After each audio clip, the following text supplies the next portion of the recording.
This week's episode of the Salt and Sauce Chat Show is sponsored by North Broad Street Records, bringing you the very best in unissued music. North Broad Street Records discovers and brings to vinyl cool, unfinished gems. For more information, please visit www.northbroadst.co.uk. Coming up on this week's Salt and Sauce Chat Show.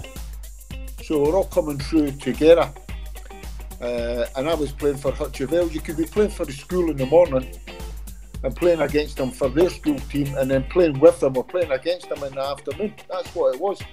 Very, very competitive. And everybody, all these guys that I mentioned, well, we all had the dream becoming a full-time professional footballer. The boys, you just pinked them and they took off. The old tangos. Oh, the old tangos, and you're just seeing these guys playing about. You're talking about Beardsley, Hansen, Glenn Hussein, Stevie Nicol, all these guys. 8-0. And my father, my old man, being a docker, him, my uncle, and my couple of uncles, they come down to watch the game, and they went missing for 3 days. They were on. Quite right. Hibs, we went over to Trinidad and Tobago, and it was like the president getting off the plane. All the brass bands there, and like Latafi's walking out and all that, like all the prodigal sons returned. And it was just the hysteria and the excitement at Latafi's went back to Trinidad.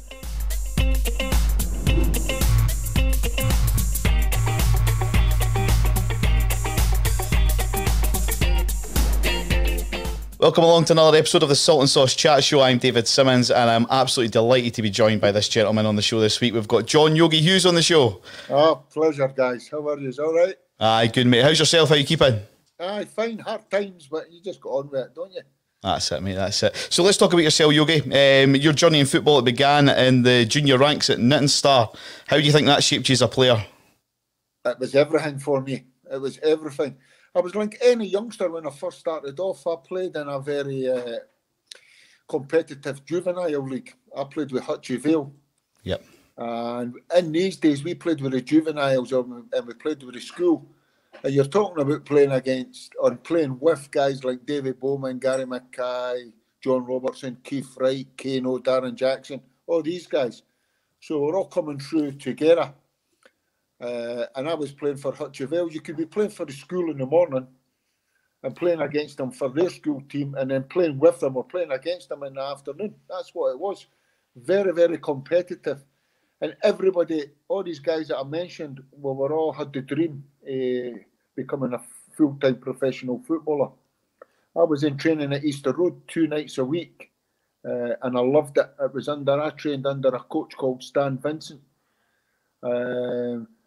And all the guys were in there training, and you think when you're leaving school, that's it, you're going to get taken on. Most of them did.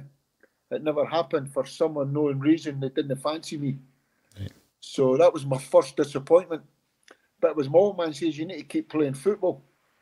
And I went back and played for Hutcheville under 18s, and I ended up singing for Arbroath. Nobody ever knows that. They all forget that. But I only stayed there for about 6 months.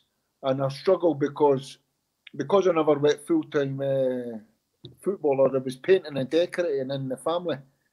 So I've become a painter and decorator. I started my apprenticeship as a painter and decorator. So it was out working for 8 o'clock to 5 o'clock. Sometimes then try to get up to train 2 nights a week. And I was doing okay, but I could not handle all the travelling and the commitment. And I'm grateful and thankful that the manager let me go. It was a boy called Dean Stewart. He let me go. And I went back and just played my football with my boys' club, and then had the opportunity to go junior, and that's when it all started, Newton Green Star. I played boys' club football for another couple of years, then went junior. A boy called Bob Curry signed me for Newton Green Star. I absolutely loved it. Made a man of you. And did you notice a big difference from like the boys' club level to the juniors? 100%. It was a massive step up, because in the juniors in these days, you're playing against guys that have still got hope to be senior, and ex-seniors that are coming back down, real experienced players. And in these days, you could tackle, and it was a real, very competitive. You had to look after yourself. The only thing about Newton Green Star is the wore Ranger strips. Right, that's right. Socks, the black socks and the red tops, and I'm like, I can't handle this. But even now, that's what's good about football. Even my journey in football, it was only last year I was playing a golf, Newton Green Star, all the boys against Bonnyrigg Rose. And that's what it was. All the mining villages had their teams and we all competed against each other. And you got to meet some great guys. And that's the best thing about football, the people you meet. Absolutely. It was fantastic. So it was great learning curve. Broke my leg a few times, thinking I was a big tough guy, and these experienced guys just leaving the foot in, and I'm going flying in, and cut eyes every second week, jumping with your elbows. So it certainly toughened you up, and really enjoyed it. I really did. A good club. Yeah, so from Nitton you progressed on to Berwick Rangers. That's where you first crossed paths with Jim Jefferies and Billy Brown, wasn't it? That's where it all went downhill after that. And they too. How were they to work with it, like making that step from Nitton to Berwick when you went in there? How were they with you? Well, I was it.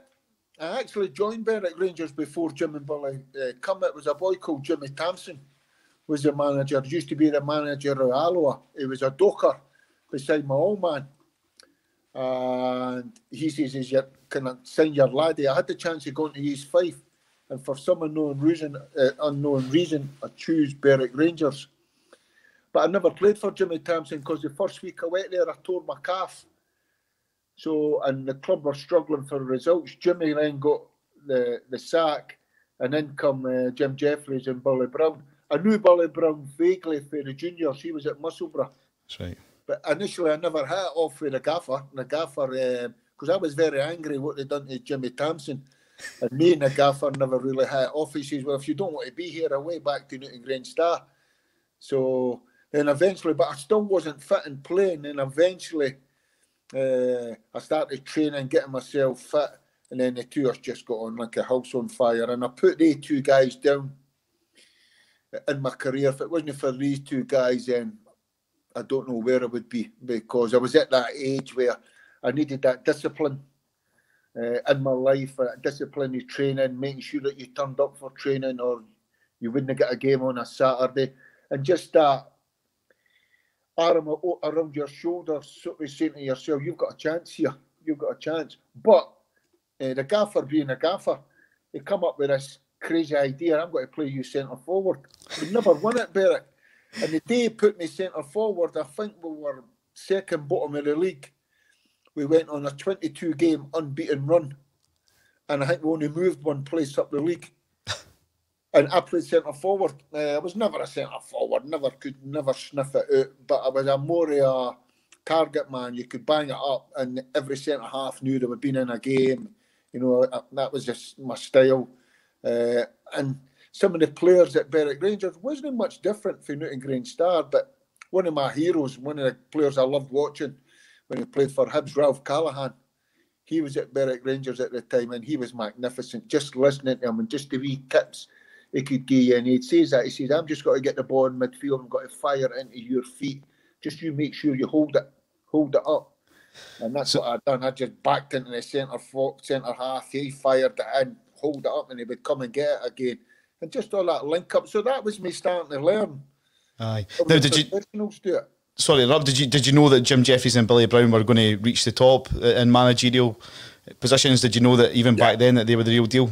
Yeah, their work ethic, their partnership, the two of them complemented each other great. Good. Billy could be the bad cop at times as well, and Jim would have to come. But mostly it was Jim.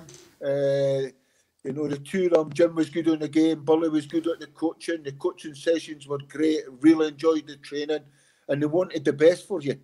And just they were hard working, meticulous, made sure that you turned up for training. And just a wee thing that they done at Berwick Rangers, we would go down on a Saturday morning and we would go through all the shadow set plays, then we would go up the stair and get a bowl of soup, a wee bit of pre-match, never had much, but it was just that you could see the professionalism coming into it. And it was great, and he was demanding, very, very demanding. But one thing about the gaffer and Billy is, if they know what they're getting off you, and you do it consistently every week, then you're in the team, you're one of them, and then that's it. They move on, right? That's one, and they move on. and they're brilliant at bringing the right character to the football club and getting the bad characters out ASAP. I've seen that over many a time working with A2, but I picked A2. Always be grateful for what they've done for me. You know, it could have went, and it just shows you in football you need a little bit of luck, because I then moved on for Berwick Rangers down to Swansea City. I was just going to say that you must have had a good agent at the time for that move, Yogi. Did you know? No, I never had that. I wasn't into it. I'm still not really into all that stuff. How did that move come about then, Swansea City? No, it was Blackpool. I was meant to be going to Blackpool, and the manager come up to have a look, and I think it was who was the old chairman? Was it Oyston? Right. He come up in a helicopter once and to have a look and all that. And Jim, you wouldn't mess about in negotiations. Jim says, "No, that's what we're after. That's what we're looking for." He went away. I just kept my head down, kept playing away, just, you know, listening to advice for guys like Ralph Callahan, my father. You know, he was massive into his football. And then the Swansea City one come up. And that was me sort of coming out the painting, you know, and sort of saying, right, that's me going full time. I think I was 22 at the time. How was that transition from going part-time to full-time? I struggled. I really struggled. You thought you were fit, because I got right into my fitness at Berwick Rangers. You know, I was into the cycling, into the gym, always working. I thought I was fit. But when you go down to full-time football, then it was day and night. And these guys, the way they touch it, pass it, move it, everything they do, 1 and 2 touch, very quick. And I found it really difficult. Saying that, I was never a centre forward, although that's what Swansea signed me as a centre forward. So it was the same sort of style down there, you know, that getting stuck in, batter and ram kind of centre forward, bringing other guys into play, letting the centre halves know. And I was always up for the battle and up for the fight, letting the centre halves know. But in terms of the technical stuff and the football stuff, absolutely miles behind. But there was a guy down there, I don't know, Tommy Hutchison, you'll probably played for Man City, Scotland. Yep. The winger. Tommy Hutchison was a Scots boy, so he sort of took me under his wing a little bit. No, always in a good way, but in a way to say, you're Scottish, you're not going to fail, him being Scottish. Yep. And he knew I was doing there myself, so he would never let me go home in the afternoon. I was always back with the kids. The kids would be playing head tennis or in the gym playing off the wall, all the games that they played. Or we'd have me at the back of the stadium, him firing off the wall, me going towards the ball, working on my touch, my turning. And it was really good for me. And you could understand he wanted the best for you. Yeah, because she played some big games when you were at Swansea, did you know? I scored in the Derby match. I scored a header on the back post against Cardiff. I think we beat them 2-0 that day. So I'm a Jack, a Swansea Jack. So I'm go down in the history books. I loved it doing that. I really did.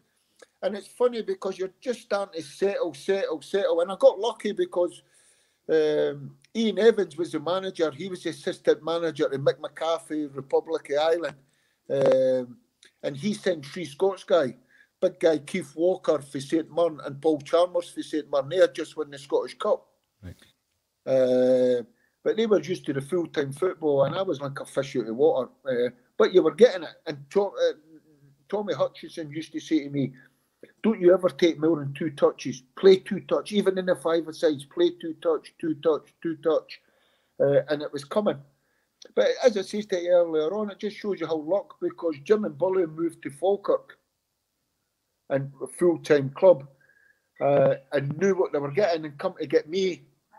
Because after your role down at Swansea, that's where you went, wasn't it? You went back to Falkirk.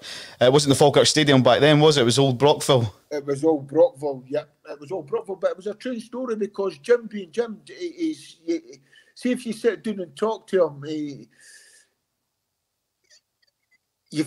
even on a match day, right, he would do something and it would work, and you would go, how does you, and you would say, how do you do that? Oh, I had a hunch. And he would bring a player and it's never played for about 3 weeks, and the boy would be man of the match, and you go, you're left, you're saying, how did you do that? And that's what he says, I had a hunch. And he's really, in terms of negotiations and ducking and diving, he come in for Paul Chalmers. Right. Paul Chalmers was a striker, and he come in for Paul Chalmers, and he was in negotiating. I think Terry Yorif was in at the time. and Terry Yorif was humming and hawing, and you know, just that. He just flung it in. What about John Hughes? He said, well, can we come?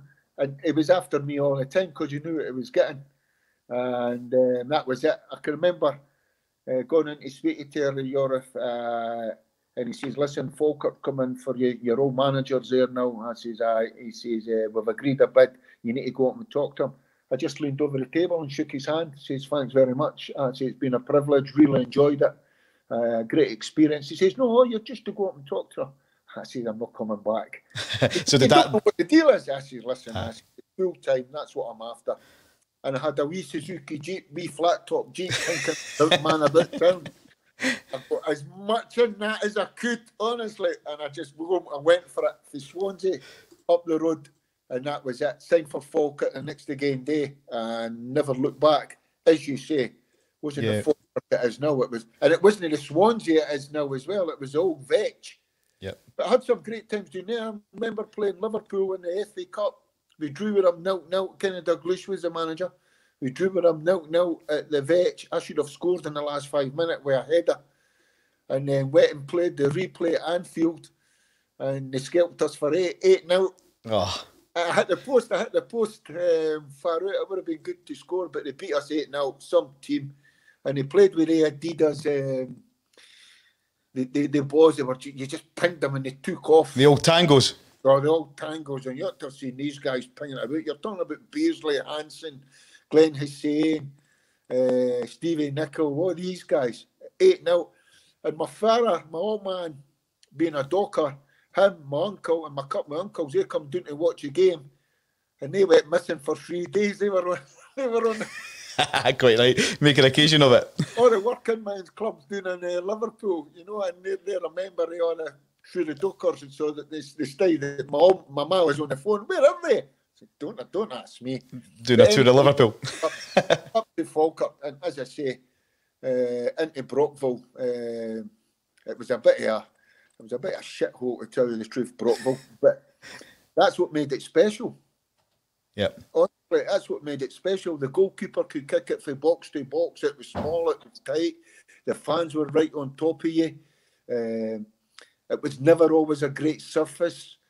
Teams hated coming to Brockville. We knew that, and we took full advantage of it. And Jim was really, if you look at his recruitment at Falkirk, his recruitment, him and Billy Brown, it was second to none. But if you look at the work, and it's something that stuck with me and something I've done since I went into coaching and management, every day, every Tuesday after training, they would have their lunch and the two of them would be in the car away down south, watching games, reserve games, watching games, constantly working. That's what you need to do. And if you look at the players that he brought to the club, right, guys like Simon Stainrod, you know, QPR was going to sing for Barcelona, Terry Venables, all that stuff. Morris Johnston, Kevin McAllister. Kevin McAllister for Chelsea. Joe McLaughlin used to be the Chelsea captain. Tommy McQueen used to be left back for West Ham. So he was bringing all that together, and you're saying to yourself, we're onto something here. And great times. But even the players that were there when I first went there, guys like Peter Hairston and Stephen Cody and all these guys, real good players. They were a real good team. Big Crawford Batsy. So he just brought them in, moulded it together, and we had great success. Absolutely great success. Loved it. That's been my Falkirk playing days. For the 5 years I was there, it was the best dressing room I was in for spirit. Yeah, that's where I was going to go on to, Yogi. Sorry, I was just going to say, what was the team spirit like? Because obviously there's a famous TV incident when Mo Johnston's getting interviewed, and you can see the banter that he's having running around. For anyone that's not seen it, have a look on YouTube, because there's a naked guy running about streaking, isn't there?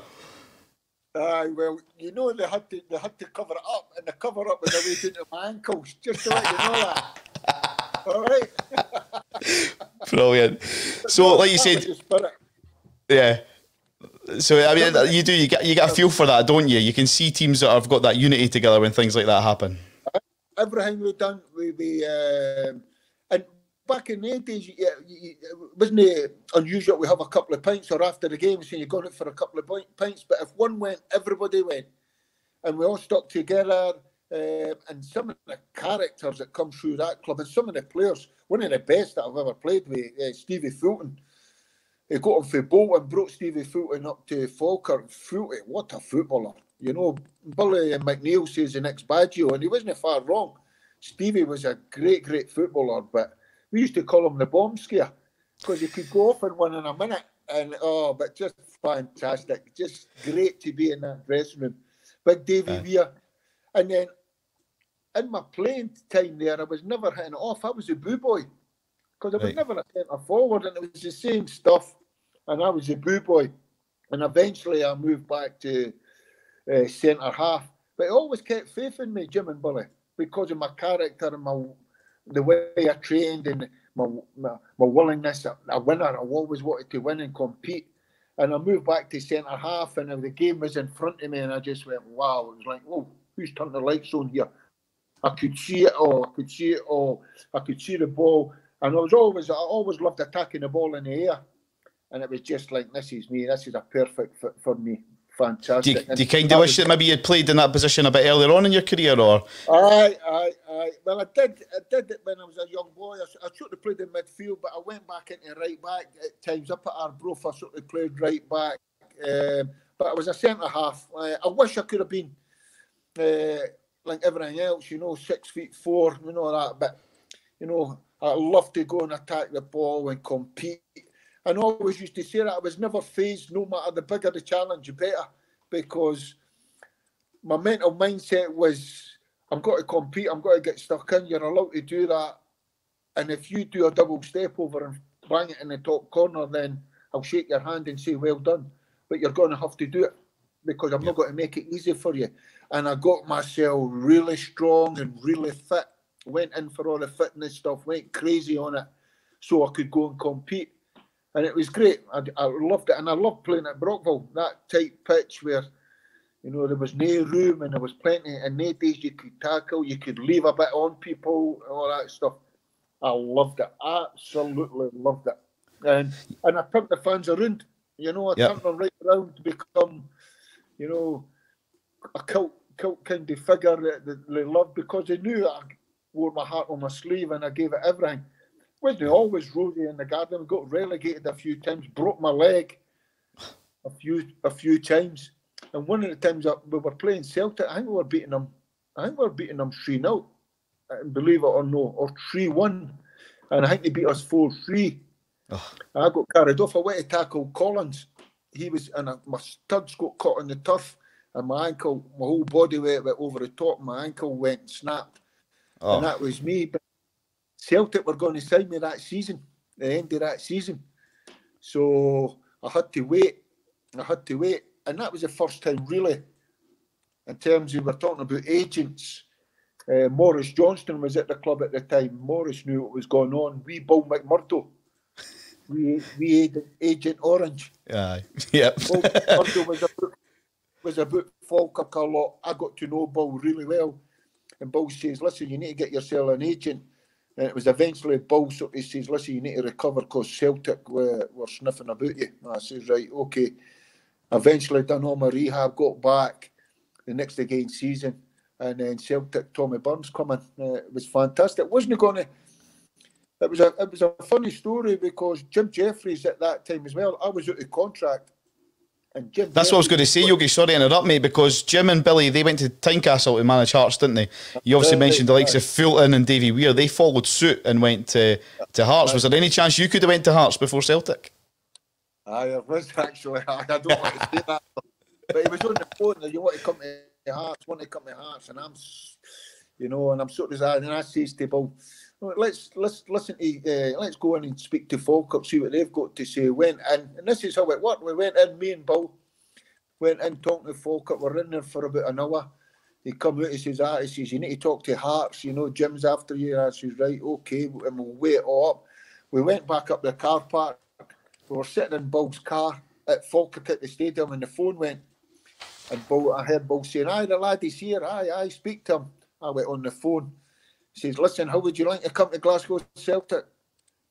And I says, and it was that sort of twang, that Glasgow accent. I says, Morris, I thought it was Morris Johnson. Stop taking the piss, Morris, will you?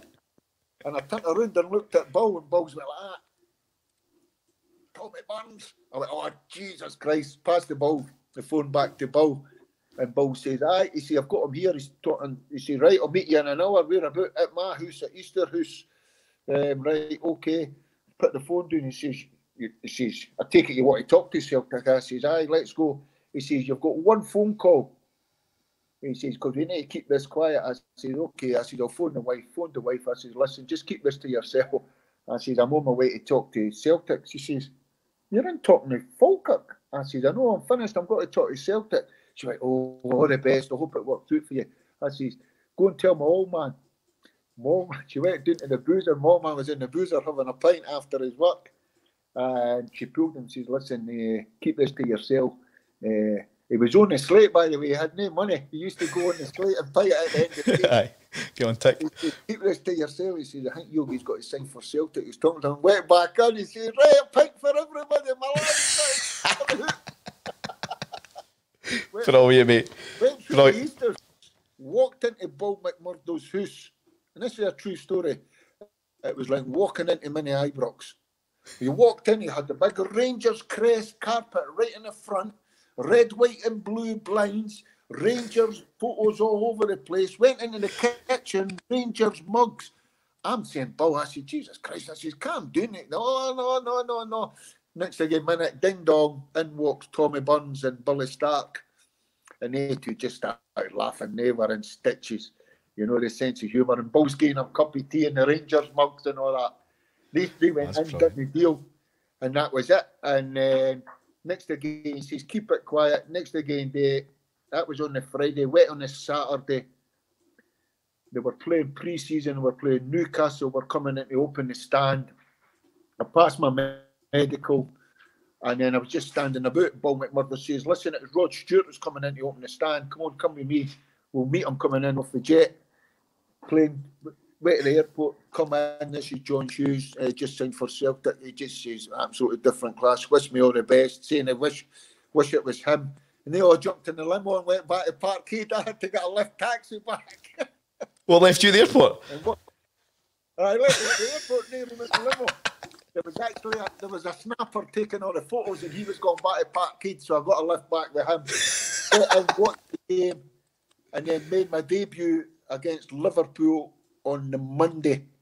That was the last time my old man seen me play. Right. Him and my brother come through, and he was a big Celtic man, my old man. And that was it. And there was not a nerve in my body. I've played other games where lesser teams where I've been really nervous. There was not a nerve in my body. I was out there. It was because I knew what I was doing. And I can remember it. We drew 0-0. But we were high up the park and Steve McManaman went on one of the mazy runs and all the grass was in behind and he knocked it to go. And I just clotheslined him, took the boot in and the place erupted. Whoa, the fans erupted if they say, well, at least we know what we're getting. I really enjoyed my time. I was working with the best football coach and Tommy Burns. It was like Pep Guardiola. He was how good was he? Was he like different class, yeah? He was years in front. And the thing about it is, even when I do all the coaching courses now, you say to the guys that are coaches, see if you can go in and demonstrate, get it and ping it here and demonstrate it's good. You can do actually what you're asking them to do. Tommy Burns was the best player on the pitch. He was magnificent. He was different class. Don't forget, I always competed. He was at Kilmarnock. And I can remember actually Jim Jefferies putting me against him. Playing midfield, he said, you need to do a number on him, do a turn on him. Couldn't get near him. And every time Falkirk were going forward, I was running forward and he would just cheat and stand. And you're sort of saying, you're meant to track me back. He was 2 steps in front. But when it come onto the training pitch, he was magnificent. Just the way he wanted the game to be played, how we play it. Miles in front, passing through the lines. That was a way back in 96. Get it across the back, move them, and we get it there, get it in through the lines. All that stuff, and all the work done on the training pitch. It was an eye opener. I was lucky at the end because I went there when I was 31. But once again, you're going into the training, and these guys you're saying, whoa. I'm a wee bit behind here. These guys, everything they do it quicker, better. You do it at tempo, do it at pace, never give the ball away, and you're at it. So it makes you a better player playing with these Definitely. guys. I think the first time I seen you play in the flesh, Yogi, was in 1996, actually. It was at Easter Road, and you were playing Whitehill Welfare. Do you remember that game in the Scottish Cup? He's won 3-0. It was a tough game, actually. It was a tough game. But their goalkeeper got man of the match, didn't he? All right, that's right. And that was it. I can remember that, but that just shows you the beauty of the Scottish Cup as well, Whitehill Welfare. But it was good. And even now, you know, that time at Celtic, I think the fans took to me because they know what they were getting. Heart on the sleeve, got stuck in. I was probably a better footballer than everybody made out. You know, you don't play for Glasgow Celtic and start the play to the back if you can't pass the ball. No, but it was easy because I was just rolling it into John Collins, McStay, Granty. You know, I never played any passes. If I was struggling, clip it up to Pear, out to Jackie, and they two. But it was the first time, even back then, it was the first time the two fullbacks were bombing on Jackie, and I'm saying, what's going on here? The two of them, one crossing, one on. What Rangers are doing now? Yep. We were doing that way back in 96. And what's going on here? You're screaming at Granny to sit. And Tom Boyd, who was very, very rapid, quick, me and him played centre-half. I was looking at him and saying, you're at Celtic, deal with it. So you're man for man. If they break on you, you just had to deal with it. It was fantastic. Loved every minute. And obviously still living off that goal I scored against Rangers. That's what I was going to say. How were the Old Firm games? Like you say, you scored that header. How was Old Firm games? How were they? Well, no disrespect to Rangers. No, I think they're doing very, very well. They're probably back to where they should be. And you can only give credit to the job that Steven Gerrard's did. But the Rangers team that we played against, you're talking about Gascoigne and Loudrop and all these guys. They were Gorham and goals, Goffey, Cosby, Haitley, you know, they were unbelievable. I think I played in 6 and never won one. But that one there, that year, it was nip and tuck for the title, and it was coming right down to the end. They were beating us 1-0, and he scored into the Celtic end. And at Ibrox, it was a full end, a full Celtic. No, they didn't get anything. It was a full score. The emotions took over. Eventually, I've looked back at it, and the camera eventually gets back on me, but the tears are streaming down my eyes. The emotion. You knew what it meant. You knew what it meant to the gaffer and the players. It was absolutely fantastic. So you touched on a few of the guys that were in the team, and I mentioned Whitehill Welfare game. Honestly, who were some of the big characters? Obviously, like Pierre Van Hooijdonk was part of that team. Di Canio, is that right? Who were the main characters in that dressing room? Peter Granty was, because Granty was a Celtic boy, always. Well, I thought he was. You know, Swan and again at this, but always good for a bit of guidance. Do this, do that. As you say, Di Canio was an absolute madman, but in a way, in a great way. No badness, and I'm just in a great way for team spirit, camaraderie, getting it together, laugh at himself. It was absolutely brilliant. We had an old coach at Falkirk, Celtic, called Frank Connor. Oh yeah. Was he a goalkeeper?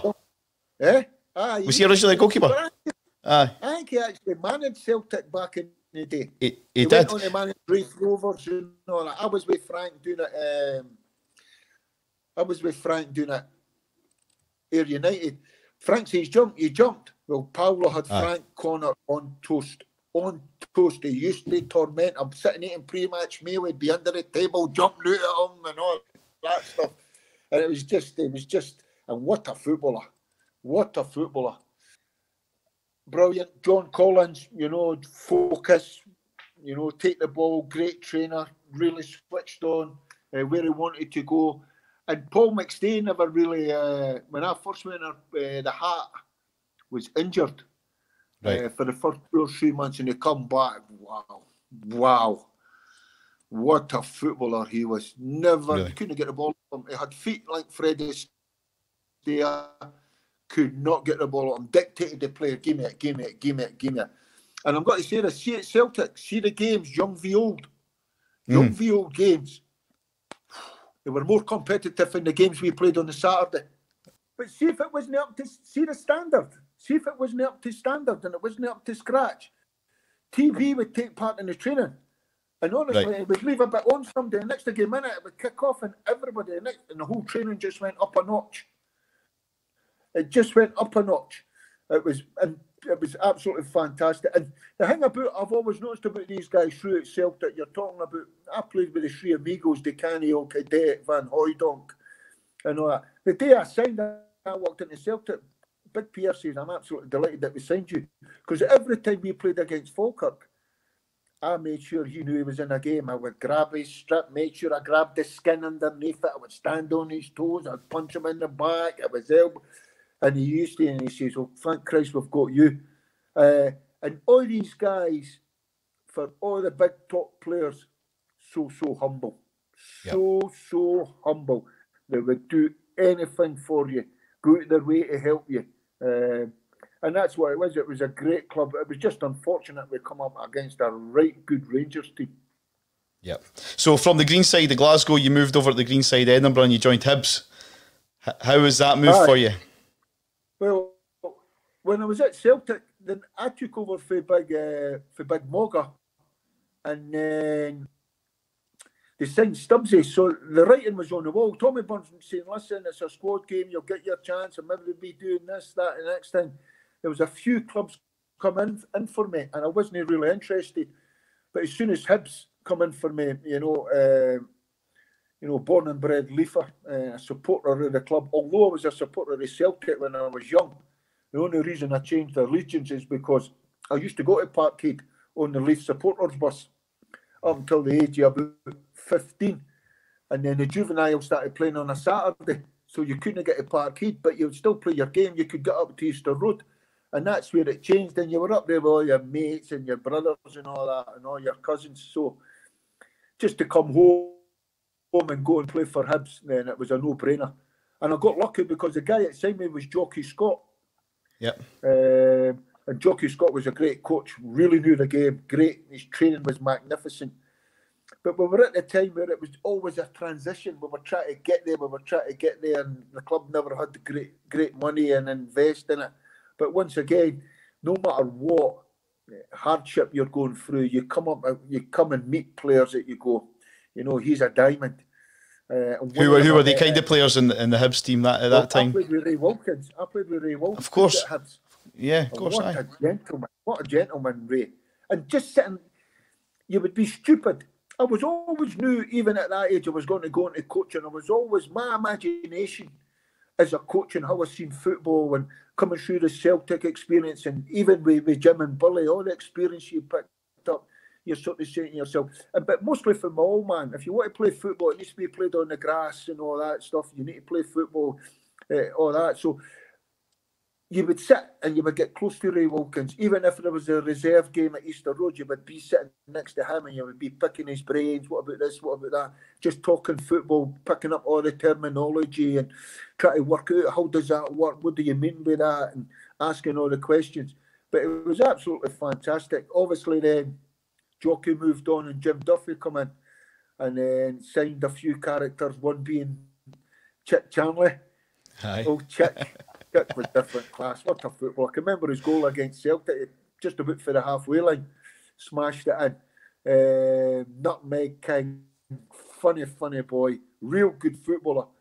But the times were hard at Hibs, and it wasn't until Alec McLeish come in you really started seeing the change at Hibs. But I think, I've always said this, I think Rod Petrie was a little bit naive and wet behind the ears in terms of the first 3 or 4 years, just getting to know the football. He had to run the club. And I think Big Alec McLeish got the best of it in terms of finance and bringing players in. And I always look back at my time at Hibs with Jockey and Jim Duffy and say, did you get your best? Were you at your best and all that? But when you see the players that Alec McLeish was bringing in, guys like Frank Soze and Russell Latipe and all these guys, you're saying, and being a supporter of the club, you're saying, now we're going places. This is what this club's all about. This is what we want. And it was good times. It was good times. And the whole, it was all changing, they were redeveloping the stadium and all that stuff, and you could see it was going places, and it was good. But yeah, I mean, once you went in the managerial side of things, Yogi, Russell Latapi, he kind of went with you on your managerial journey. Is that when you struck up the friendship? Did it really kick on at Hibs? No. It was a Hibs. I can remember the first day he walked in. I think it was the Thursday. I think there was a reserve game the night before, and we heard it was a couple of trialists on it, one being Russell Latapi. Never knew nothing about him. We walked in for training the next day, and the buzz in the dressing room was, wait till you see this wee guy. He played against Brecon, and I think Alec took him off after 45 minutes. Wait till you see this wee guy. Wait, this wee, brilliant. We never knew much about him. Tony Ruggier was another Trinidad and Tobago player. Right. Left back or something, yeah. And he was giving us a wee bit. But you never. So he come in next again, training, got changed right the next peg next to me, and then that big smiley has just, him and me, the two are smiling, just lit the place up. And I become, and my job as a captain, make sure they settle in, look after. And I could have battered them most days, but that first day in training, we do the rondo boxes. Within the first 2 minutes, he nutmegged me twice. I went on to tell him, and I'm saying to myself, I should get used to that, but he used to get nutmegged every day. Simon Dudley and Brian McLaughlin on the young team at Celtic, but I used to go diving in and all that stuff. And I just looked at him and just went, wow. And then you realise how good a player he is. Then you're doing all your homework, where did you played for Porto, played against Sampdoria. And European Cup semi-final, Sampdoria got beat from Barcelona in the final. That's the standard. Legend over in Trinidad and Tobago. One Christmas break, Hibs, we went over to Trinidad and Tobago, and it was like the president getting off the plane. All the brass bands there, and Latapi's walking out and all that, like all the prodigal sons returned, and it was just the hysteria and the excitement at Latapi's went back to Trinidad. And then Russell being Russell, a wee night out, right, come with me, and we're in Hoover standing having a couple of beers with Brian Lara, the cricketer. And all the cricketer, brilliant, absolutely brilliant. But what a player, and Sozi as well. But Sozi was probably past his, still absolutely different class, absolutely different class. And what a gentleman, what a guy Frank was. Just oozed. Just the way he conducted himself, the way he spoke to people, just oozed class. Everything that he'd done, the way he trained, the way everything that he'd done. And once again, you're getting close to him, you're picking his brains, European Cup winner with Marseille. But Frank was probably just past it. Russell was just probably in his peak. And then they two, then other players coming, guys like Mixu Patalainen, Dirk Raymond, and you're saying to yourself, I just need to hang in here, enjoy it. Yeah, I mean, you mentioned some of the players that are playing in the first team. But that year, when Alec Cullen got relegated, right, and then we come back up and got back up, so it was great. Yeah, I mean, you mentioned some of the players that played in the first team. Were you aware of the guys that were coming through in the development squad, the likes of Kenny Miller, you had McManus, Riordan, O'Connor, Ian Murray, etc.? Kenny used to be clean my boots. I used to torture him. And I can remember when I first went, Kenny was training with the first team under Jockey. And I used to, in the training pitch, I used to stand in front of him and he couldn't work it out. What you doing standing in front, marking in front, that's just all the tricks of the trade that you pick up as a defender. And then he would be, well, see if I'm standing in front, you just peel off. And before you knew it, Kenny's movement and all that. But you always knew Kenny was going to reach the top for the simple reason. I see many strikers, it falls on their right feet. If they get slotted in on their right side, they'll go and hit it. If they get slotted in on their left-hand side, they'll take a touch and come back on the right-hand side, give a defender a chance to get back. No Kenny Miller. Gets played on the right side, boom, back in the net.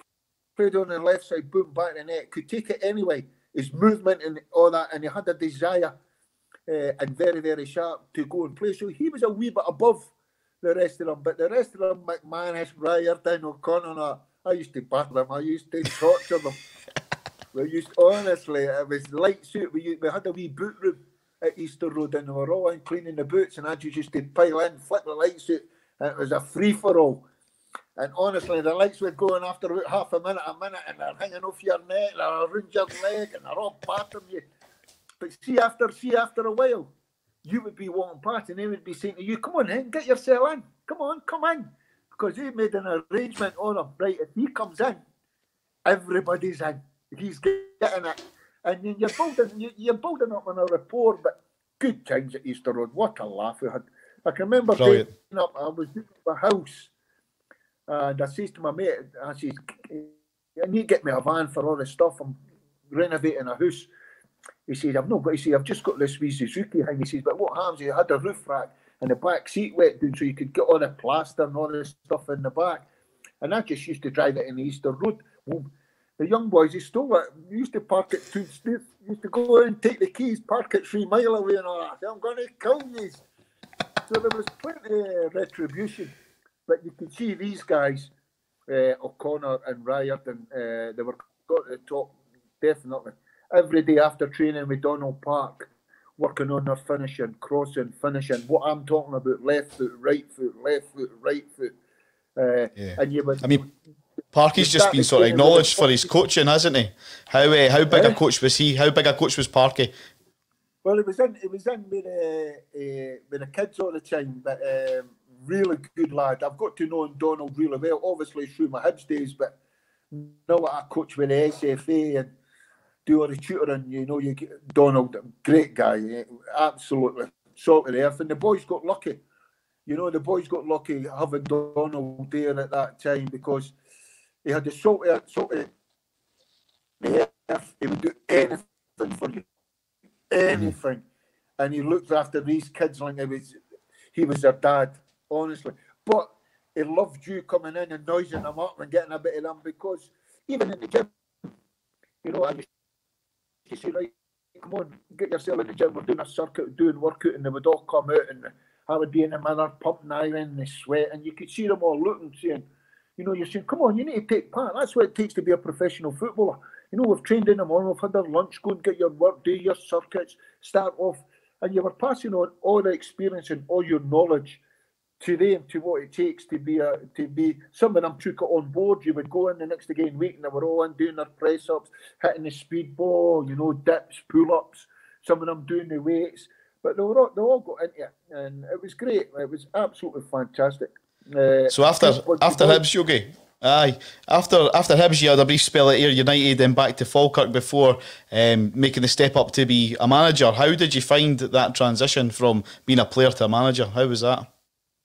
It was difficult. It was because after Ayr United, I went back as a player coach.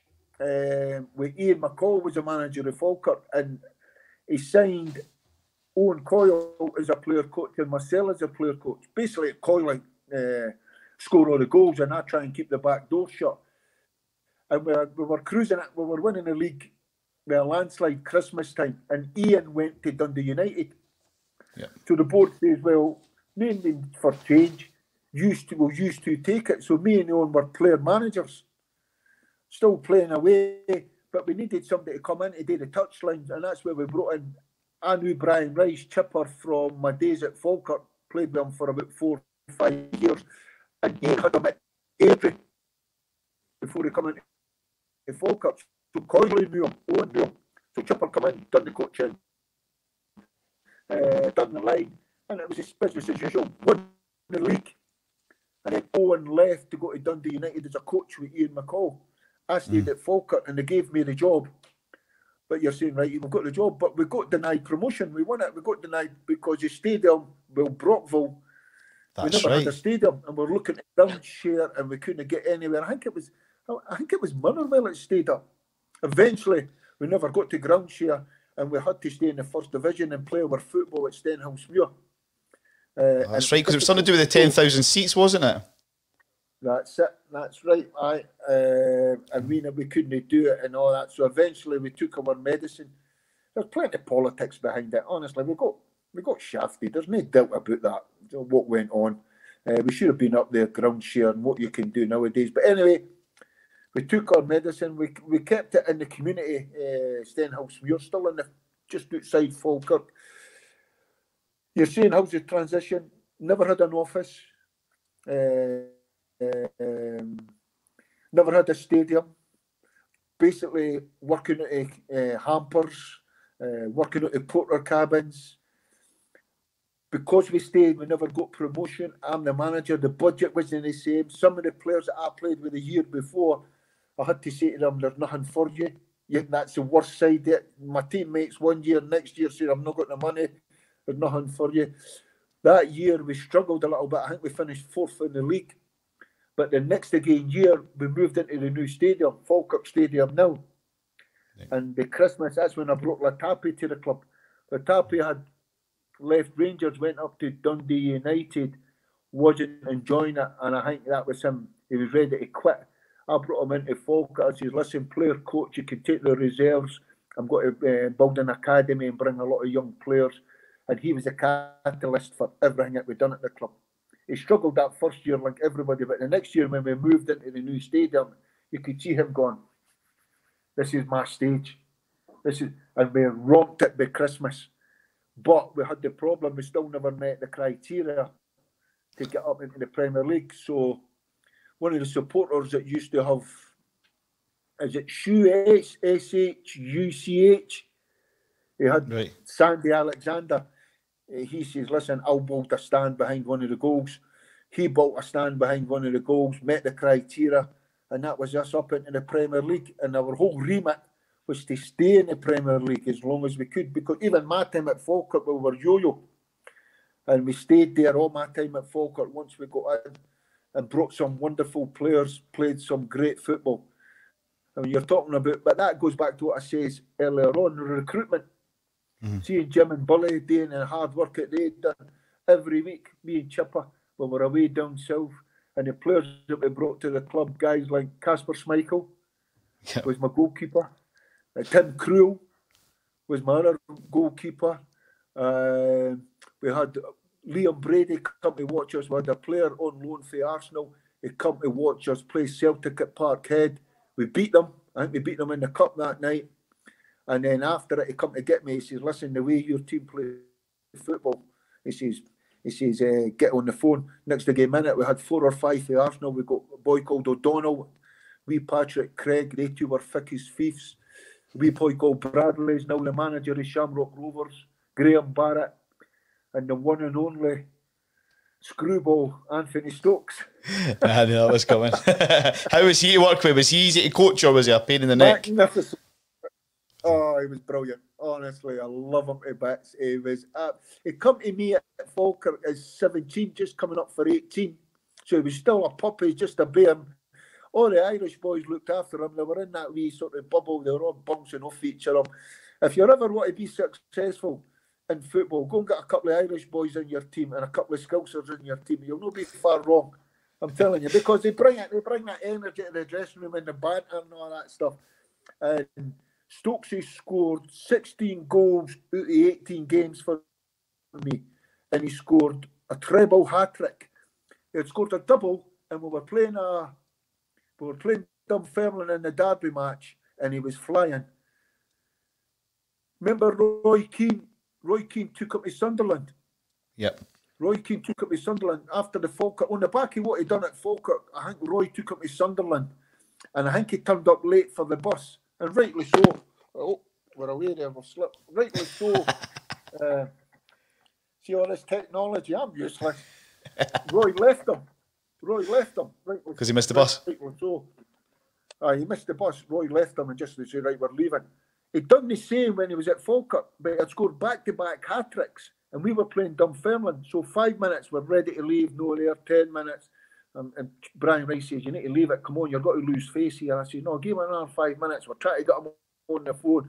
Next thing a minute, we see the car skidding in the car park. He come running in, all disheveled. Oh, God, I slept in. I said, go on the bus.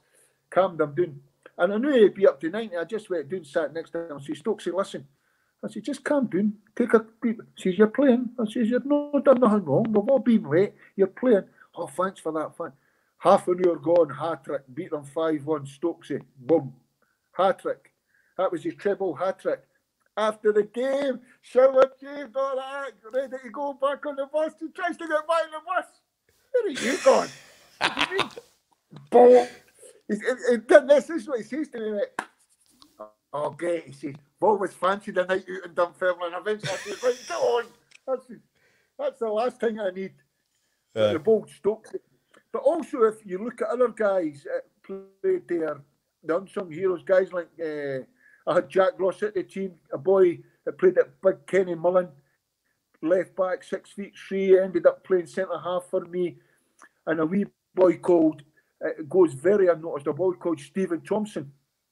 Tomo was a midfielder. He was a wee bit, he had everything in his game. We signed him for Crystal Palace.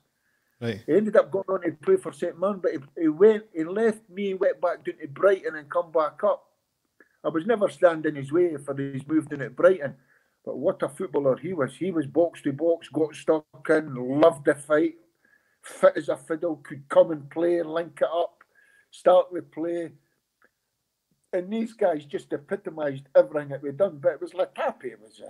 He was a genius. He was world class. Every time I say that, people say, well, how did you know the career that he had? Well, okay, maybe his lifestyle and all that. But I see Russell Latapi doing things on the football pitch I've never seen before. Right foot, left foot, doing things on a training pitch where you just go, wow, unbelievable.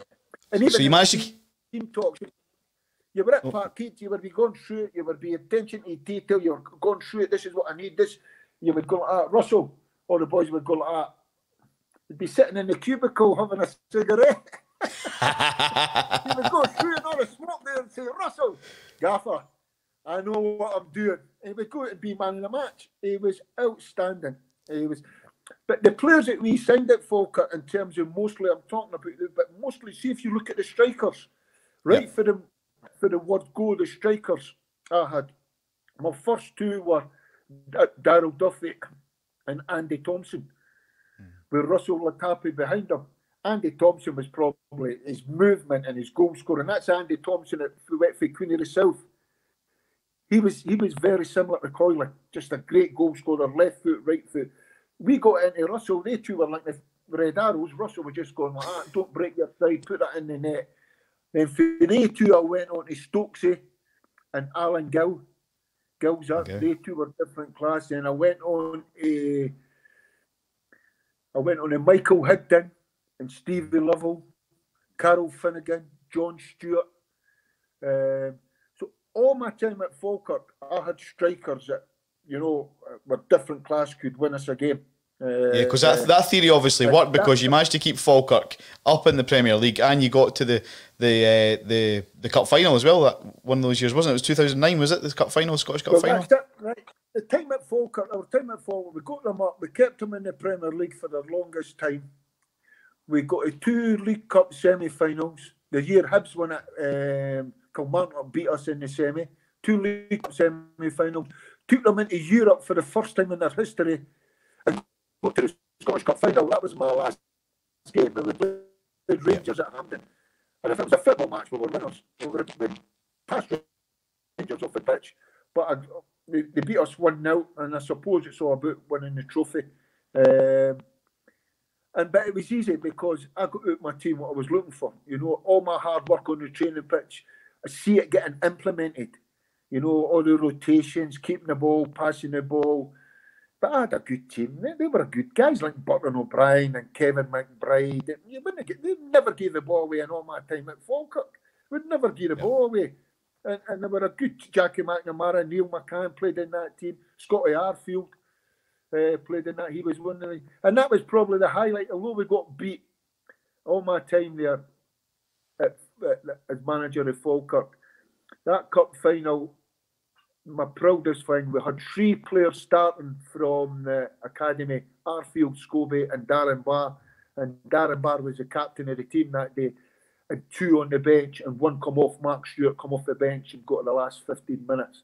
So, it was great. And I'm really sad to see where it is now. The year I left, they got relegated. And they've never recovered. They've been close, but they've never recovered. But they should never be playing their football in the first division. No way the support, or no matter what, good, bad or indifferent, you'll get what, 3,500, 4,000 supporters at home, home supporters. You know, they support them, and it hurts me when they see that. But you can only wish them all the best. You can only wish them all the best. Exactly. Well, your hard work at Falkirk, Yogi, never went unnoticed because it got you a move to Hibs. They come in for you, didn't you, to be manager at Easter Road? How was that move to your boyhood club, if you like? Right, it was important. My time was up at Falkirk. My time was up with Falkirk and Tim. We were always, you know, beg, borrow and steal. We used to take great pride in that. See all that stuff. See the facilities. If we've got to do it right. You walked out of we were in at Stirling University. You walk out of my training pitch and it was like walking out on Hampden. It was minted. And the white lines, we had guys, and the equipment that we had. We had a wee kit man. He's a wee kit man at Livingston now. A wee boy called Cheb. He's a good mate of mine, my best mate. And I took him in. He was a kit man at Falkirk, and I took him in at Livingston. And he used to say to the Falkirk boys, he used to say to all the strikers, it was in, you know, the warm-up balls, and it was all of them were miters. They weren't badged up at the time. He used to say to the strikers, I bet you get more balls and you get goals. See, every Monday morning after the game on a Saturday, we go, maybe we're playing, I don't know, Hearts. There you go, 3 new balls, miters. You know, the boys are neighbours or warmer. He'd be back healing them into the dugout, get them in the. And that's what we done it for. We were into everything, beg, borrow, steal, to give the players anything. No excuse mentality, no excuse environment. Gave them everything. And we were lucky. So, but my time was up. You know, you're it was exhausting. So to get the opportunity to go to Hibs, fantastic. And it was something that, when I left as a player, I always says to myself, I'm coming back here to manage. But like everything else, when you go in, you always know there'll come a day you're going to have to leave. And I don't think that's more than a regret. I don't think I got a fair crack at it. Yeah. So after Hibs, you moved on to. Sorry, after Hibs, Yogi, you moved on to like short spells at Livy and Hartlepool, and then you took the Cali job. What was it about moving north and the Cali job that appealed to you? Well, I had to get back into football, to tell you the truth. I was happy at Livingston because John Collins was the director of football, and it was all about producing young players. Never had any money. Go and do what you do. Get the young players in, play really good football, coach them properly, give them an education. Loving that. And the chance of Hartlepool coming up, I don't know. But being in the North East, that kind of thing, you say, if I can get down there and really get that club going, you know, the great hotbed for football. And although we got relegated, I think they had 8 points out of 20 games. I went down there, I just about pulled it off. If you look at the percentage, my win percentage down there, if I was in there at the start of the season, we would have finished mid-table, just above mid-table. So you know, and that was it. But it was a good job just at the wrong time, Yogi, for that one at Hartlepool, was it? It was great. I loved it. I really had a great rapport with it. Really loved their football down there. But you could go there, you could go over and watch Sunderland reserves, Middlesbrough reserves. You know, you were all over. You know, in that hotbed of the North East of football, great football. So I made some real good friends down there. But it was just another club. It was always on the brink of this. They had no money. I wasn't allowed to bring players in. I had to do it with what I've got. I had to try and change it around, change the mentality. And everything I'd done at Falkirk in terms of the players wanted for nothing. Right down to kit. Right. See, the Puma guy, they would come to us last because I say, I'm not taking that. I'm wanting cuts up the shorts. I'm wanting stripes around the top. And he says, you're the hardest to deal with. But that was it. And that's what you have to give your players. No excuse. And then I couldn't quite do that at Hartlepool. But we just about pulled off. But as you say, eventually you sort of look back and you say to yourself, well, if I never went to Inverness, I would have never won the cup and 2 cup finals in Europe and all that again. And it was brilliant. The thing about don't underestimate Inverness. I went up there and inherited a good team. But Terry Butcher was a bit different. Terry was sort of get the ball back to front, play the game in other teams' half, get up against them, all that stuff. And I got lucky. I got lucky because I can remember the first couple of days in, I says to the coach that took the kids, train an hour after us start, so I can finish my training, I can come and watch and see what you've got. As soon as I went over, first 2 minutes, Christie, he's in, he's turning, twisting, popping it, playing it around corners, scoring goals. I just went, whoa, you're with us. First team, that was him in the first team. I had Shinnie, you know, and then I just started drip feeding my style of playing there in terms of this is what we want to do. And that year, we played Hearts in the semi-final at Tynecastle. They were beating us 1-0. We were down to 9 men. We got 2 players sent off. And we got an equaliser in the last minute. And we took them extra time. We took them with penalties and beat them on penalties. And it was Hearts against the Road in the semi-final. So, and then we went to the League Cup final. We played Aberdeen in the League Cup final that first year. And they beat us after extra time on penalties. It wasn't a great game, but we got a taste for it, and it was. And I was drip feeding it, and that. Then the next year, at the end of the season, I pulled them in. I says, "Listen, this is how it's going to go. This is what I want to do." And I says, "Every one of you have to come back with your body weight, your body fat's intact. If it's no, you'll not be training with the first team." I says, "We need to hit the ground running. This is what we'll be doing pre-season. We'll not be doing any double sessions." And they're all looking at me after going, "Aye, that'll be right." I says, "If you play your part," I says, "we'll not be running up hills, down hills. It'll be all ball stuff. The only double sessions we'll be doing is we'll train in the morning and we'll play as many Highland League teams as we can at night. You'll be able to get home, get a sleep, get your lunch." And that's what we did. And then I was really working them on all the rotations and the pressing and playing out for the back and really working them hard. And then all credit to these guys, they just took it on board and away we went. First game of the season, I think the second game of the season, we beat Celtic up at Inverness. Collins was the assistant manager, Jai C, and he's a good mate of mine. And Jai C says to Ronnie, "Listen, you need to watch this mob." He says, "I'm telling you," he says, "I've seen a lot of them last year. They're a right good team." And we beat them 1-0. And I think that gave us the confidence, on we go. But it wasn't, it's just all the wee things that come up in football. The willingness to work, to learn, to educate. You're on the coaching pitch, just take them by the hand, come in here, watch, he'll go there, this is where you get your space. They were like sponges, they were absorbing it, they wanted to become better footballers. Individually, collectively, we put challenges down to them to say, this is a team we want to overtake. And all the credit to them, they've done it. And we played some great football. Once again, you know, a good blending, a couple of Irish boys, a couple of Scousers. One of the Scousers, Greg Tansey, it's the only one I signed. He come in, his passing range was magnificent, great ball striker, and he was my quarterback. And every one of them played a part. Yeah, well, I mean, obviously, all that hard work you done off the park that you said, it paid off. I mean, you guided Inverness Cali into Europe for the first time ever. You finished third in the league. Well, how was it taking a club like Cali into Europe? How was that? Well, it was the same as we done at Falkirk. You're working with the lowest budget in the league. You're always punching above your weight, but that's the Chiefs mentality. That's what you're telling these guys as well.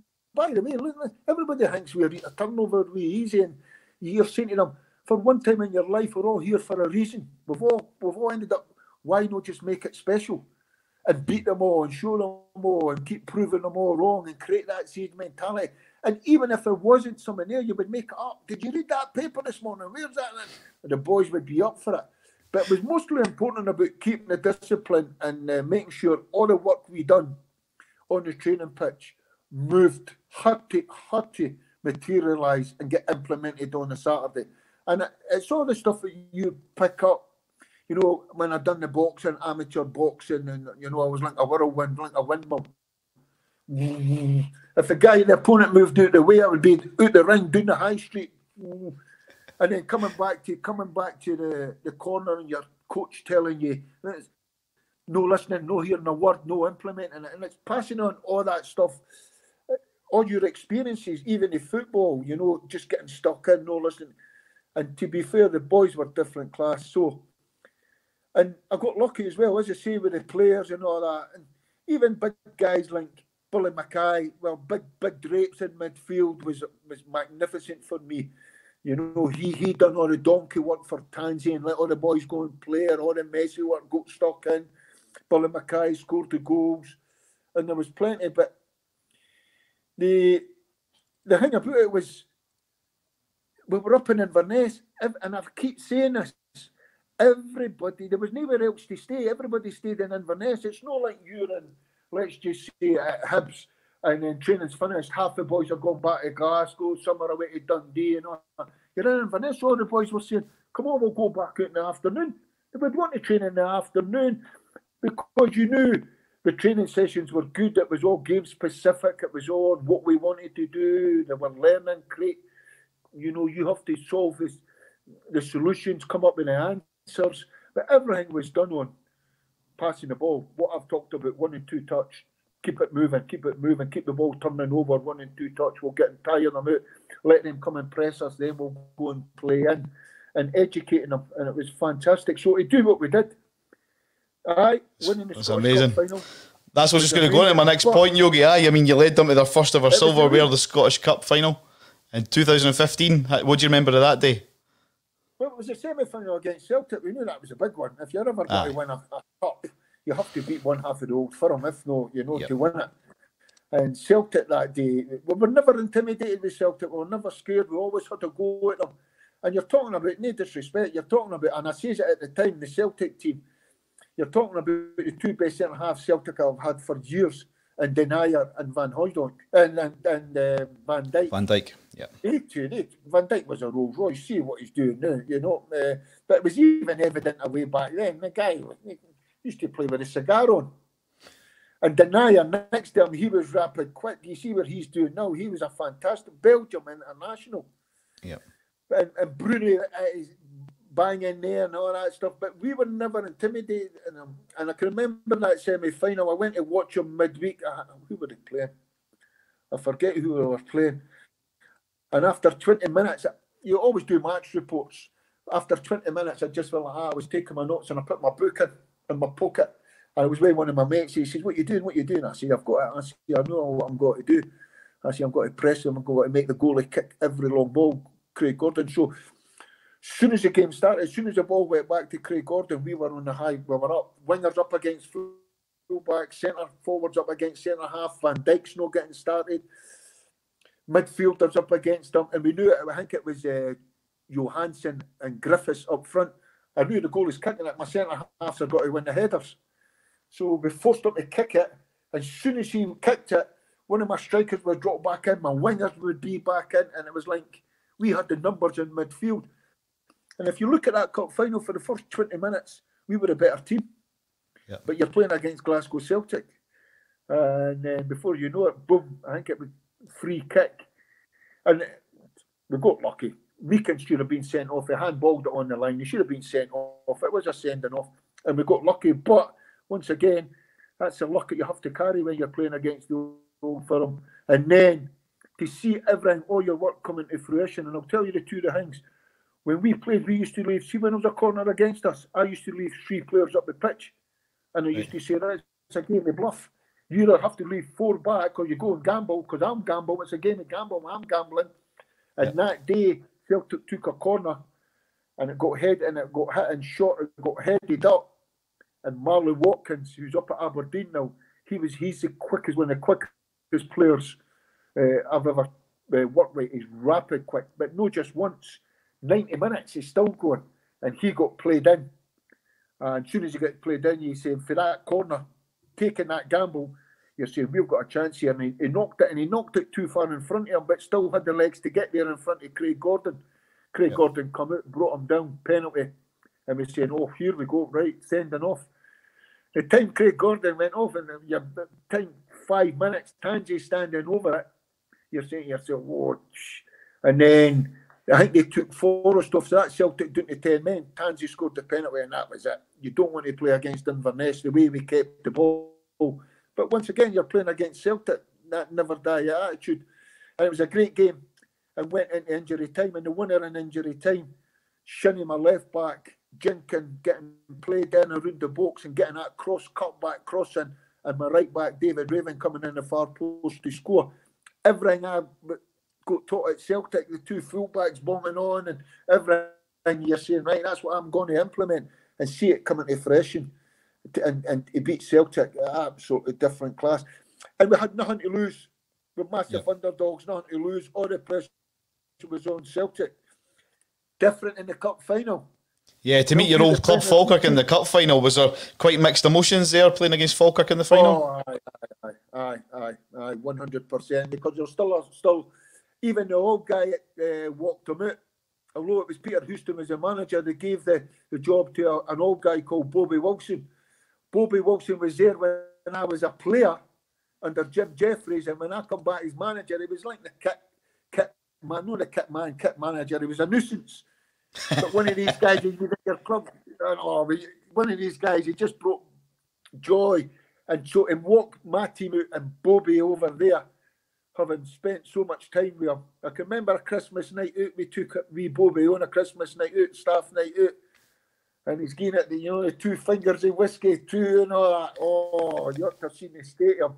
When we dropped him off at his wife's, we dropped him at Lorna's, his missus. Was like, I've never seen him like that. He's never getting out with you again. I said, what's a move October as a judge? So I keep every time I see him, and when we're walking through that tunnel, I say that to him, walking out, taking the teams out. I said, you sobered up yet? Brilliant. What was the celebrations like after that win? Well, we won it. We were under the cosh. We played well first half, but the second half it was all Falkirk, and then we got a man sent off. We were down to 10 men, and you're saying to yourself, I need to get this to injury time. I took the 2 strikers were staying up front. One wasn't dropping in to help the midfield out of possession. So I said, right, I need to get one of them off. James Vincent would do that. If you were a midfielder, although Vinny was be second striker, he would be running past you to put a tackle in. And then the sending off changed it all. So I had to say to James Vincent, can you play right back? And it was James, I have to say this, James was one of my favourites when I was up at Inverness. You're not meant to have favourites, and I'll tell you why, because I always communicated, I had great commitment. When I went into Inverness, Terry Butcher went to Hibs and tried to get him to Hibs and took James down to have a look at Easter Road and all the training facilities and all that stuff. And James never went, stayed at Inverness, and I said to myself, wow. And I never try to talk him out. I just says, what's best for you? He says, no, I want to stay. I like the style of football that we're playing. And for him to come off the bench, he went right back. And we were just trying to get the injury time. But once again, Ray Wilkins, he gets that ball and he's off on one of the mazy runs and he's away running and goes right through. Nobody could keep up with him. And he hits it and the goalie palms it to the side. And for some unknown reason, James Vincent, now playing right back, and the 2 of them are besties mates. The 2 of them are dumb and dumber. Honestly, they 2 together, you go like that. Oh, only James could read what Marley was going to do. And for some unknown reason, for right back, the goalie's palmed it and he's up there to tap it in. And you just say to yourself, wow, how could that be possible? Everything, his commitment to the club, coming off the bench, scoring the winner. And I just go, wow. And it could have made me any more happy because he was a genius guy, James. He's back up there now. I keep in touch with him. And I say that you're a legend, James. Mm-hmm. What happened? The thing about the celebrations, there was a drug test after it. So there was a few beers in the dressing room after the game. So a drug test doesn't take 20 minutes, half an hour. You're talking about an hour and a half. So you're sitting having a few bottles of beer at hand, then gets on the bus. The big car goes on the bus, the cup's on the bus. You know the journey, all the fans are going back up to Inverness. So you're talking about a 4-hour journey going back up to Inverness, 3.5 hours. The time is, that was it. We all just went for it. We had the party on the bus, singing, dancing, stopping the bus on M9 or all. Tory, all that stuff. Well, he's on the microphone at the front of the bus, were you? So he's giving a wee tune. Oh, aye. And all the ties on the heat and all that stuff. All the ties and all the boys. And that was it. But that was the spirit. That was the spirit there. It was absolutely brilliant. And then the time we got back to Inverness, the chairman was right. We went up the stairs for the reception, but the chairman says, all the young boys will be away off up the tune. And that's what happened. But the next game day, we were up the stair, breakfast, all the families were there, breakfast, 2 big open top buses, one for all the families and all the players, all that stuff. And then right around the town centre, all that, parading the cup, and then went back to a park, and there was a band on, all the fans, and David Raven plays the guitar, he was up singing and all that. So I think the boys were on. I think the boys celebrated for 2 or 3 days. But it was great. Quite right. Something that you look back and you go, you actually look back and say, how did we do that? How did we actually do that? I can remember even the first game in the Scottish Cup, we were getting beat 1-0 at St Mirren, and we were cool, calm, collected, and I just turned around to the bench. We were playing great stuff. I said, we just need to score. We just need to score. We'll take the replay. And we did. We scored. I think Drake scored. We got the replay, and we played them on Wednesday night up there, and we beat them. I think it was 4-0. 4-0, we beat them up there and gave them a bit of I mean, what you achieved at Cali, Yogi, I mean, with the budget you must have had is miraculous, mate, when you think about it. You were awarded the 2014 and 15 Scottish PFA and Football Writers Manager of the Year you were recognised basically as being the best manager in Scotland that year. That must have been some accolade to receive, mate.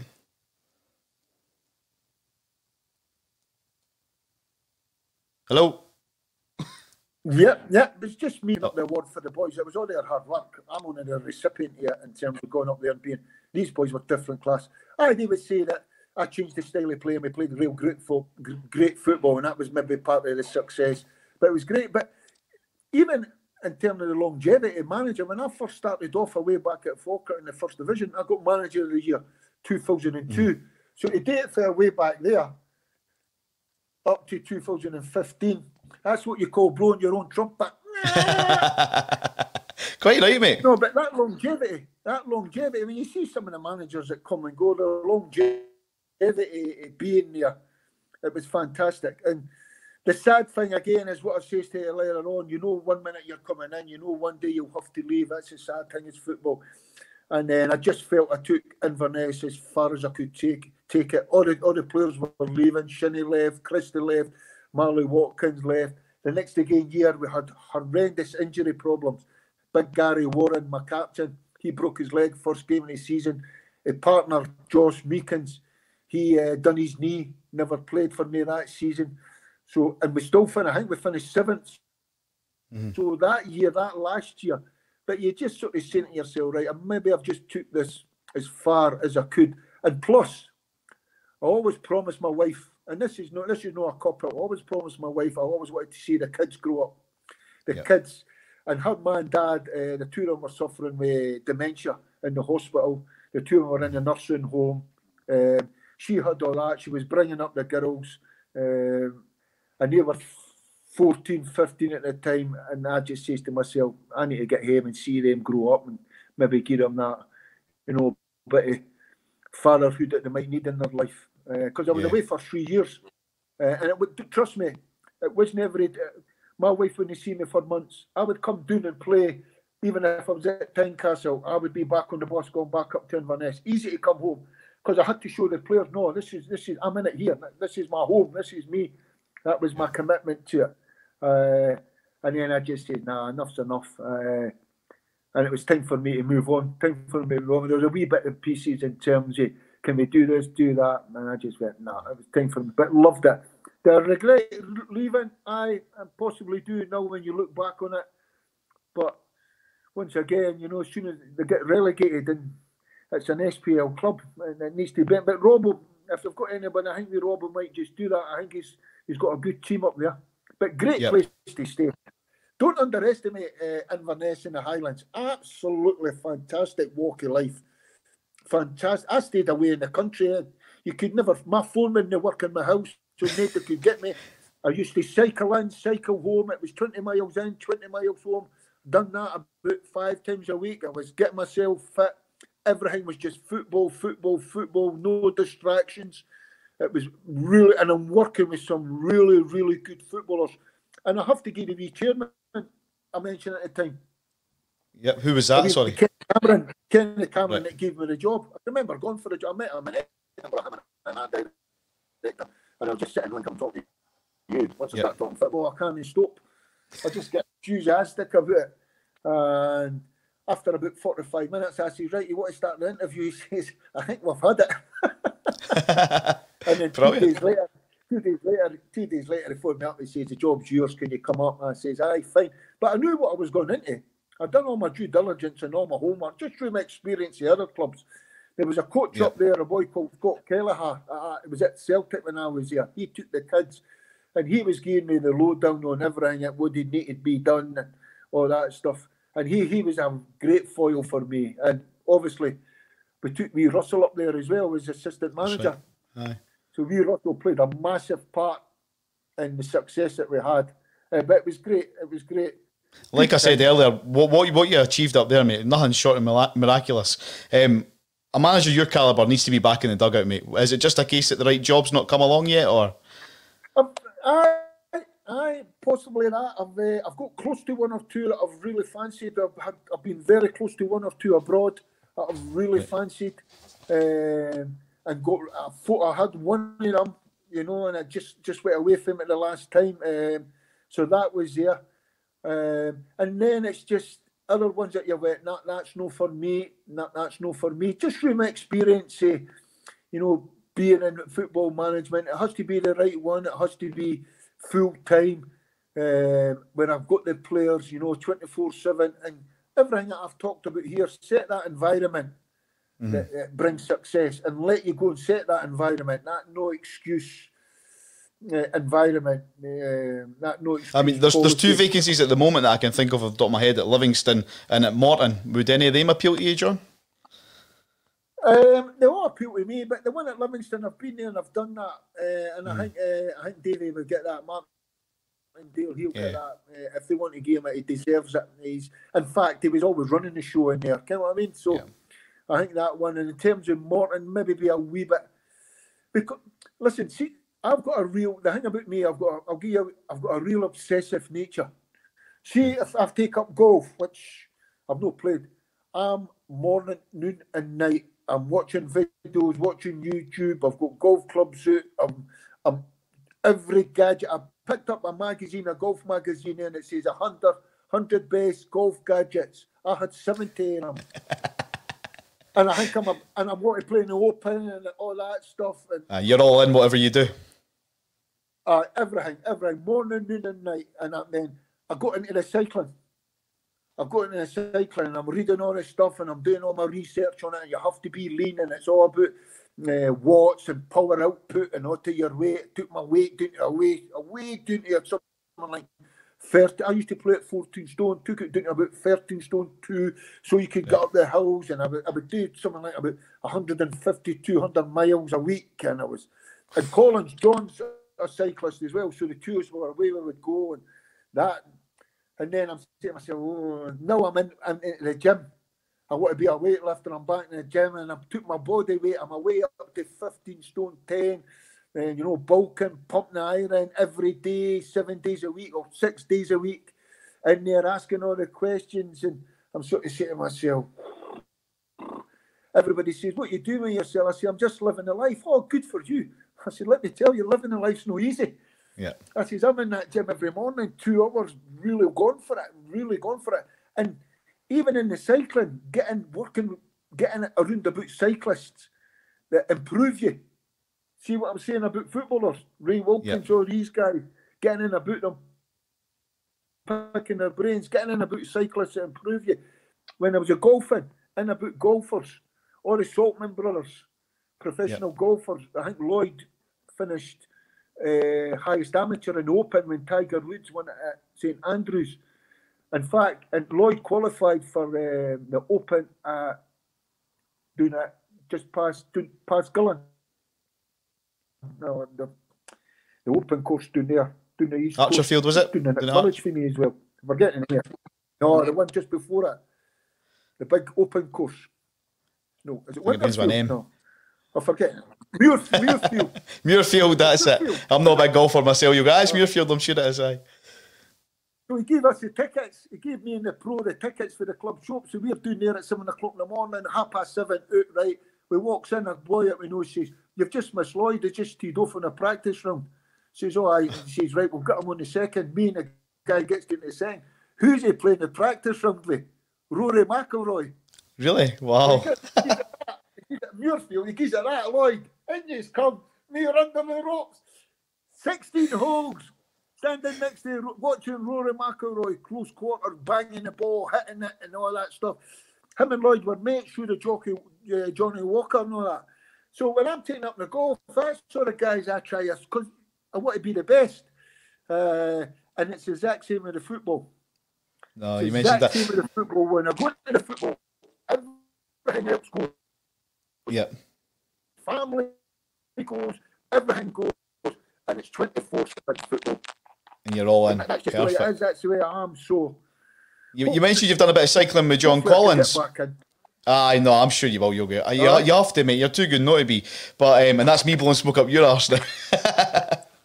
You mentioned that you go out cycling quite a bit with John Collins. Do you think you two could ever work in the dugout together? Aye, definitely. Well, he was my director of football in Livingston. And the thing about it, everybody says, because I played with John for a year at Celtic, but because I really got to know John, because the two of us, he's doing the next village for me, and the two of us are a member of the same golf club, and that's how I really got to know him. But the two of us, you ought to see it, honestly. When the football talk, the next thing, minute the table gets cleared and the salt dishes, you come here, and everybody say that. Used to, you see when you start, no, I'm telling you, you need to do this, move him in here, he'll come here and all that. Aye, definitely. Because John sees football the way I see it. You know, the way I see it is, if your team plays football and dominating the ball, you're coaching the hardest thing in football. That's the hardest thing to coach. Dominate the ball, create chances, dominate. Anybody can go out and coach. And everybody to their own. There's plenty of ways to play football. And sometimes you mix it up. But you have to, as a coach, you have to teach your players how to play football. It's like a tradesman. You don't ask a joiner to come and paint your house. So I'm saying to a footballer, that's what your job is. You have to pass the ball to your own teammate. Pass it, get it back. You train every day, every week to do that.